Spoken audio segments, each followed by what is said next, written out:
Welcome back to Questing Beast. I'm Ben. Today we're going to be taking a look at this review copy of The Black Hack that was sent to me by David Black.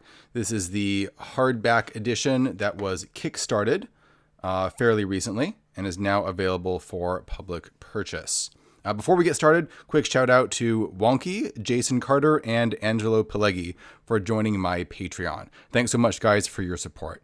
These guys, along with all of my other patrons at the $2 level or higher, are going to be receiving monthly updates and playtest documents of my slow but steady development of the Maze Knights role-playing game, which is the sequel to Maze Rats. All right, let's get into the Black Hack here. It's a very nice, solid construction. It has a black bookmark down here at the bottom. And you can also get this in this booklet format, which just has the core rules. If you only want to spend, I think this is $2, so it's real cheap, at least in PDF form. And you can also get these little spell books if you want short summaries of the spells for wizards or clerics. Those are available on the Square Hex website, which is where you can also get the physical form of this book. If you want the PDFs, you can go to DriveThruRPG.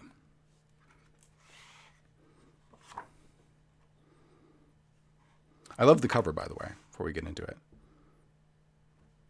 Just with all the crazy items in the Black Hack in the middle there. So, playing the Black Hack, what is this game? The basic core rules are very similar to the original Black Hack, but it has been greatly expanded. Some of the rules have been tweaked, and there was a lot of tools in the back to help you generate adventures and monsters and so on for playing the game, which is really great.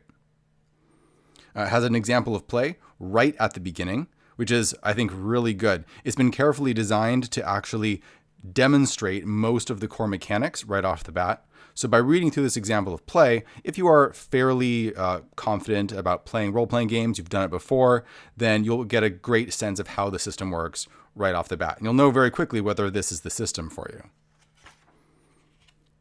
you. Your rules for everyone. So rules with time and the way that is divided into moments or minutes, basically rounds or turns in OSR terminology. You have advantage and disadvantage, just like D&D. And this is a roll under system, just like the original edition. You have your 6 basic stats, and you're trying to roll a d20 equal to or under. Oh, sorry. I think it's just under, not equal to your stat in order to succeed at an action. You have hit dice and hit points, which are d8s. Movement and distance, you have those are abstracted into close, nearby, far away, or distant. There's a little mini battle map here. Throughout the book, there are these little maps and tools designed to be used. And I think they really work well as an example. However, most of them aren't very usable, practically speaking. Most tokens or miniatures are going to be too big to fit on this, and it doesn't really lie flat. So you're going to have a hard time actually using that in an actual game. Attacking, defending, and damage. So this is all player side in terms of rolling.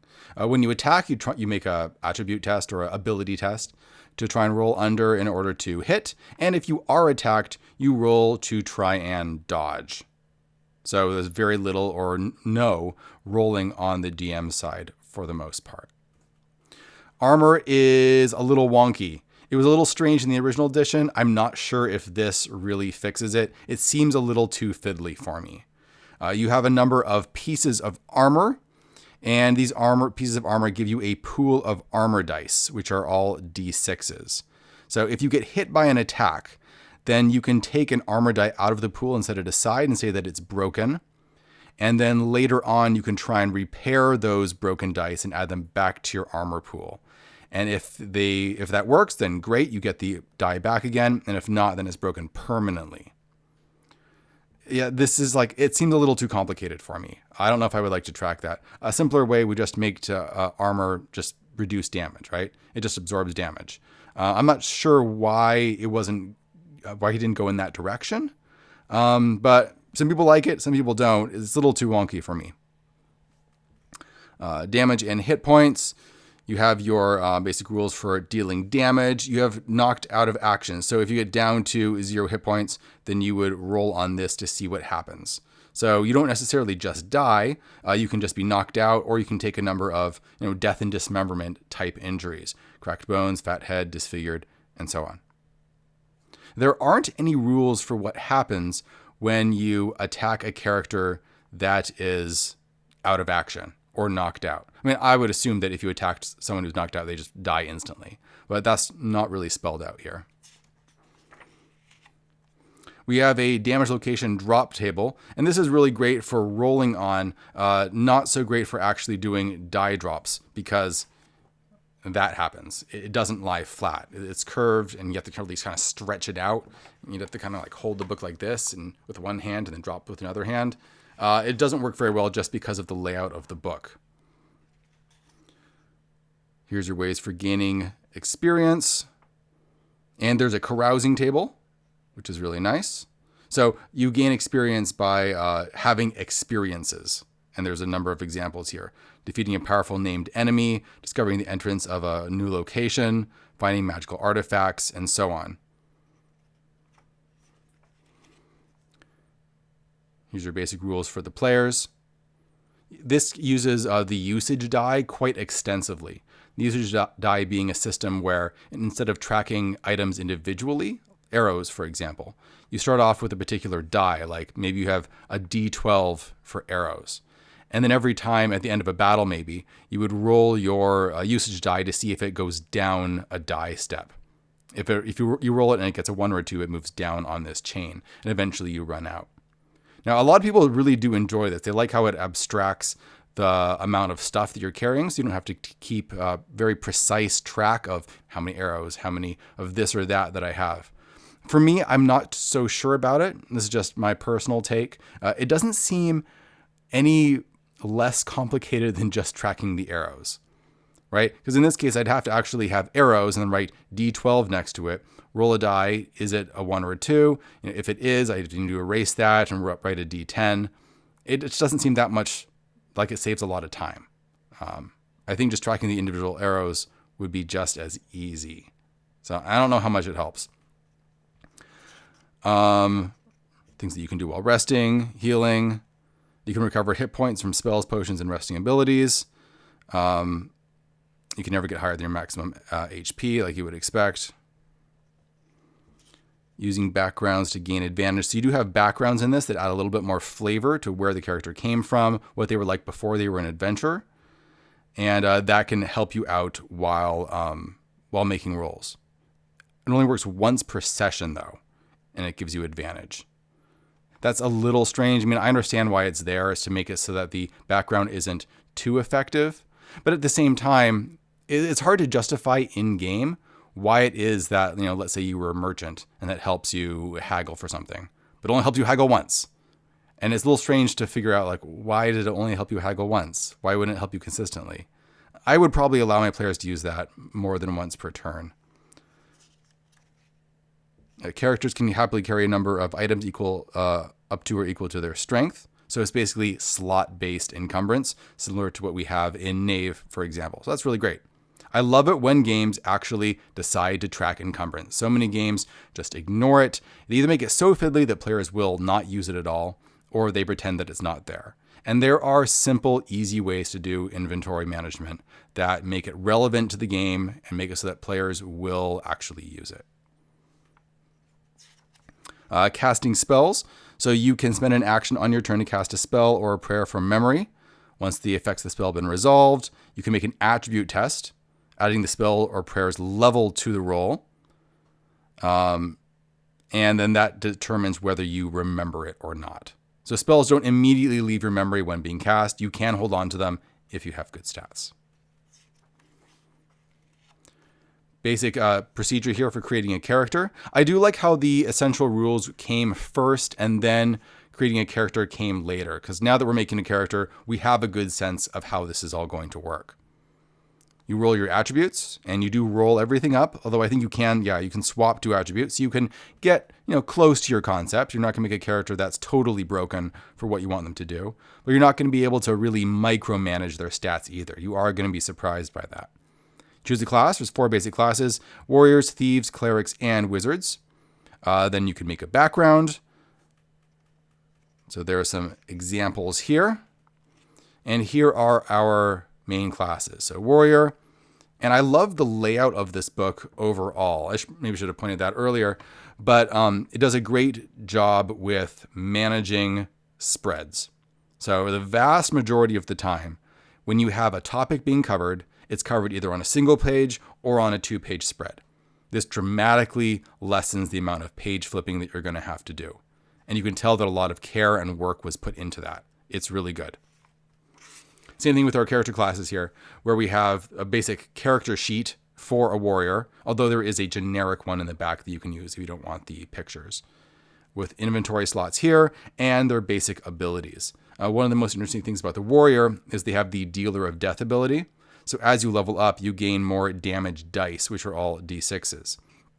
And when you attack, you can assign these dice to any nearby enemies. So you can deal out a huge amount of damage to lots of different guys, either to one person, or you can spread it around if you're fighting a big crowd.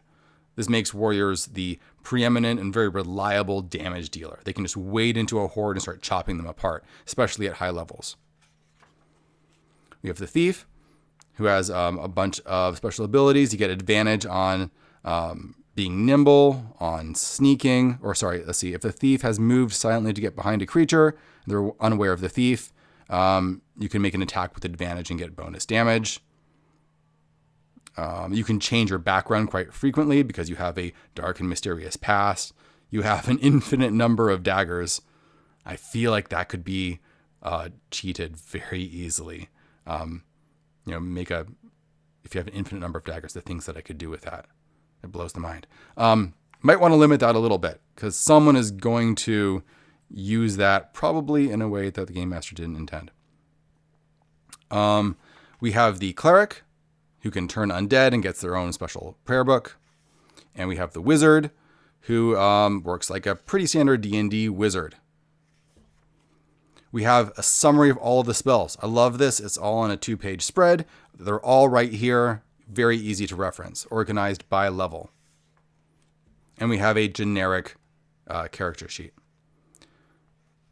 Players turn back. Rules for the GM. The vast majority of this section at the back is a toolkit. So playing a game step by step walks you through the basic structure of how a game works. Here's what you would use the attributes for. Again, if you've played D&D before, most of the stuff is going to be very intuitive. One interesting rule, powerful foes. So when you roll underneath your, or when you make an attacks rather, let's see, if an opponent's HD is higher than the character's when you're fighting really tough monsters, or at least better than you need to add the difference between the two HD levels to the D20 when making attribute tests to attack, defend, and so on. So tough monsters are going to be naturally harder to hit and harder to defend from. This also allows the monster stat blocks to be extremely simple, because just by giving the HD, you can work out the attack values and defense values of that monster, because it's all just relative from between the monster and the player. We have a really nice reaction table here, where instead of having like the 5 basic categories that you tend to have in traditional D&D, it has actually 12 different possible reactions. So that gives you a lot more variation in how monsters are going to react. Random encounters. So here we get into the nice fat toolkit here. How to make encounter rolls. So you have different types of characters or different types of monsters that you can run into. Economy is based on rarity and value. So you have cheap, rare, or exotic. Those are our basic categories in terms of how much things are going to cost. Hirelings and retainers, a variety of different options here. And these, of course, also come in common, rare, or exotic. Rules for panic and light. I like this. If you actually run out of light, and you can roll on this panic table, and your character will freak out in one way or another. This makes having light a lot more important. Rules for diseases and narcotics. This is similar to what we saw in Zweihander. I like this, where we have more details for diseases and poisons rather than them just being generic. They also have things where, like a table for where you can catch these things and how you can cure them. Ingredients and making poisons. You can get into that if you want. Lots of details on types of drugs, finding new spells. A D100 table for magical side effects, although it looks like it has probably about 50 entries on it. Inciting incidents. This is really great because starting games in media res is a great technique in order to get players invested immediately. So you can roll on this table and maybe you can even mix and match them. So for example, you roll a 4, you start out unconscious in an oubliette, and then if you roll down here, it says a ransom note is staked to the floor. They immediately have something that they need to do.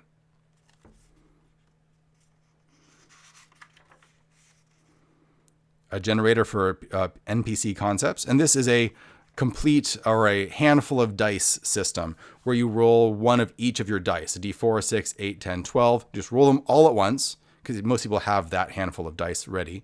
And then it just creates an NPC for you. It's really great. It definitely does the job. It does have the problem of some of the options are just going to have not a lot of options in them. So I think it could be good for inspiration, for coming up with an idea that maybe you put some twists on. But for actually generating an NPC directly off of these tables, you're going to start getting a lot of repeats if you just use this. I would have liked to see maybe slightly more fleshed out for some of these tables. NPC appearances, how they're related to one another, what's on the corpse. So this is another die drop table. Again, I have the same problem. It's not going to work as a die drop table because the book doesn't lie flat very well. So that's going to be an obstacle. A bunch of tables here for overland adventures and terrain. Features, habitations, flora and fauna, and it comes with an example hex map. Like I said, not totally sure how useful this would be in game, but it works wonderfully as an example of how you can construct this stuff. Right, so this is all laid out for you. I suppose you actually could use this in a game if you wanted to, or you can make your own over here. I know the intent is for people to write in this. However, me and probably a lot of people just have kind of a phobia of writing in books. So maybe you could make a photocopy of it and then work off of that. A settlement generator. We're supposed to, again, a die drop table. We're supposed to drop dice. There we go. On the table to figure out what is in each of them. A tavern generator, a simple tavern. That is not a simple tavern. That is a really complicated tavern. But yeah, you can use that as a template if you want to throw some stuff in there. Quest hook generator, rival hero generator. Lots of different weird NPCs here I guess you could use as inspiration. And we have a section on dungeons. What's your basic concept for the dungeon? Who's in there? What's at the entrance? Room area generator. There's a lot of similarities between this and Maze Rats, and I say that in the best possible way. I love it when games include toolkits that DMs can use, especially if they're new. If you're new, you're going to need lots of ideas just because you don't know where to start. Architectural tricks, natural hazards, written tricks, magical hazards. This is really good. This is going to add a lot of variety to your rooms, so they're not just have empty rooms or a room with a monster in it. You're going to have weird stuff going on that's going to make everything feel a bit more magical, I think. Traps. This is really good too. You have a location for the trap, a trigger, and what happens. Right? We have a couple of those here, including clues for how you might find the trap. Same thing with secret doors.